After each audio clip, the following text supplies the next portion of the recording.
नमस्कार, सुशासन का सच देख रहे हैं आप। मैं हूं आपके साथ अंशिका। एक तरफ तो बिहार में रामनवमी के दिन भड़की हिंसा का मामला खत्म नहीं हुआ और नीतीश कुमार के दोहरे सुशासन का सच सबके सामने आ गया। बिहार में महागठबंधन में शामिल सभी पार्टियों के राज में अपराधियों के हौसले ऐसे बुलंद हो रहे हैं कि उन्हें ना कानून का डर है ना ही सजा का, क्योंकि राज्य सांप्रदायिक हिंसा की आग में झुलस रहा होता है और मुख्यमंत्री हिंदुओं पर हुए अत्याचार पर अपनी आंखें बंद करके इफ्तार पार्टी मनाने पहुंच जाते हैं। खुद बिहार की सरकार अपराध पर लगाम नहीं लगा पाती है, ना ही पीड़ितों की मदद करने के लिए आगे आती है, और जब विपक्ष का नेता ऐसा करता है तो उसके साथ बदसलूकी की जाती है। ऐसे ही नालंदा के बिहार शरीफ पहुंचे नेता प्रतिपक्ष विजय सिन्हा को सर्किट हाउस में हाउस अरेस्ट कर लिया गया, क्योंकि लगातार अब बीजेपी की ओर से बिहार दंगों में एनआईए की जांच की मांग की जाने लगी है, जिससे नीतीश कुमार के सुशासन पर अब खतरा मंडराने लगा है। सुशासन का सच में इसी मुद्दे पर चर्चा के लिए मेरे साथ स्टूडियो में मौजूद हैं कैपिटल टीवी के एग्जीक्यूटिव एडिटर राजीव जी। राजीव जी, बहुत बहुत स्वागत है। धन्यवाद। राजीव जी, एक तरफ तो बिहार दंगों की आग में झुलस रहा होता है, दूसरी तरफ सोशल मीडिया पे एक वीडियो वायरल होता है जिसमें नीतीश कुमार इफ्तार पार्टी करते दिखाई देते हैं। किस तरह का सेकुलरिज्म है ये? देखिए, ये सेकुलरिज्म नहीं है, ये तथाकथित जो सो कॉल्ड सेकुलरिज्म कहते हैं वही नीतीश कुमार का है। नीतीश कुमार अभी दोहरे तरीके से घिरे हुए हैं, दो तरफा तरीके से। एक तरफ उनके साथ चैलेंज जो है वो महागठबंधन में है, क्योंकि महागठबंधन के अंदर भी उनको इस बात का भरोसा नहीं है कि अगला चुनाव वो किसके साथ लड़ेंगे, और महागठबंधन की सारी पार्टियों का एक कॉमन वोट बैंक है, वो है मुस्लिम। तो ऐसे में नीतीश कुमार और तेजस्वी यादव, ये दोनों के साथ ये समस्या है कि इन दंगों के बीच वो किसके साथ हों और किसके खिलाफ हों।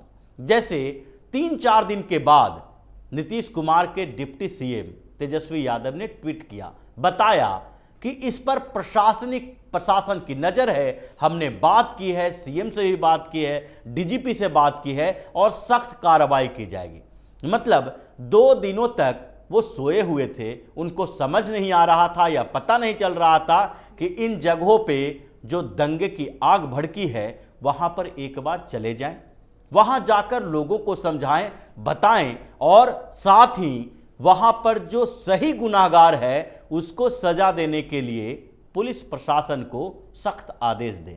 लेकिन उस बीच तो इनका एक अलग कार्यक्रम था, और जैसे ममता बनर्जी बार बार बोलती हैं कि पश्चिम बंगाल में जब दंगा हुआ तो उस समय जो अभी रमजान का महीना है, लोग रोजा किए हुए हैं, तो मुस्लिम समुदाय रोजे के समय हिंसा कैसे फैला सकता है जी?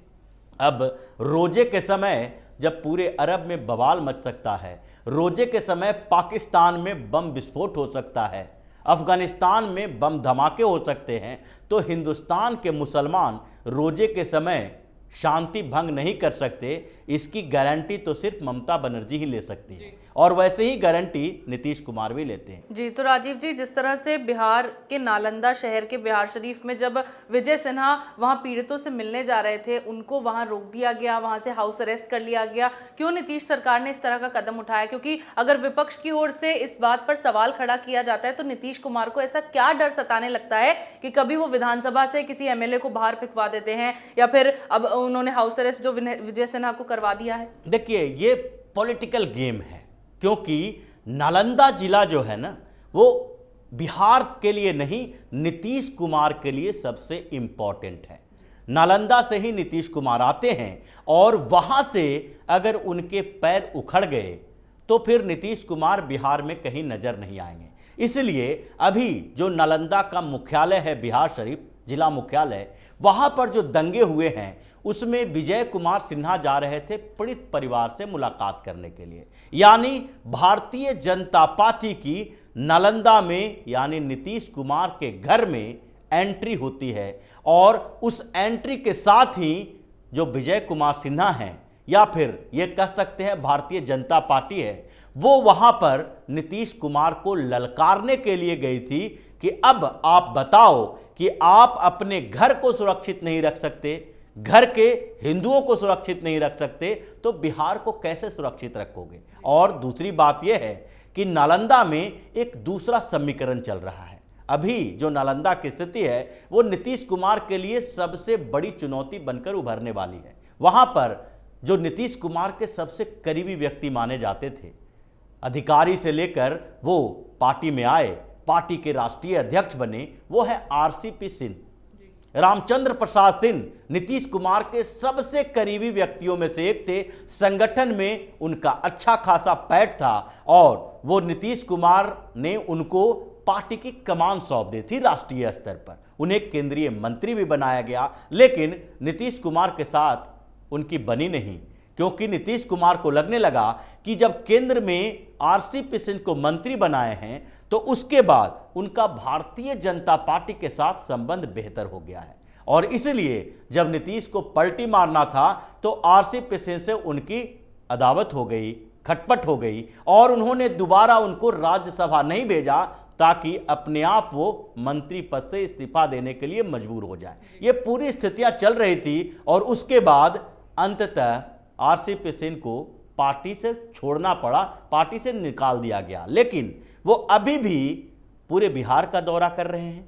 अब समस्या ये है कि आरसीपी सिंह भी कुर्मी हैं, नीतीश कुमार भी कुर्मी हैं, दोनों नालंदा के ही हैं। नीतीश कुमार का घर भी नालंदा में है, उनका घर भी नालंदा में है। नीतीश कुमार के करीबी रहे हैं, जनता दल यूनाइटेड के संगठन में उनका बड़ा वर्चस्व रहा है, और देर सबेर पूरी तरीके से इस बात को स्पष्ट किया जा चुका है कि आरसीपी सिंह समय आने पर भारतीय जनता पार्टी ज्वाइन करेंगे। और नालंदा में अगर भारतीय जनता पार्टी के साथ आरसीपी सिंह हैं तो नीतीश कुमार के लिए चुनौती दुगनी है, और इसलिए वो चाहते ही नहीं हैं कि अगर नेता प्रतिपक्ष विजय कुमार सिन्हा की जो बात कर रहे हैं वो पीड़ित परिवार के से मिलने जाते, वहां पर बातचीत करते, और फिर कम से कम अखबारों में छपता, मीडिया में पता चलता कि पीड़ित परिवारों ने विजय कुमार सिन्हा से क्या बातें कही, प्रशासन पर कैसी बातें कही, और इसके बाद नीतीश कुमार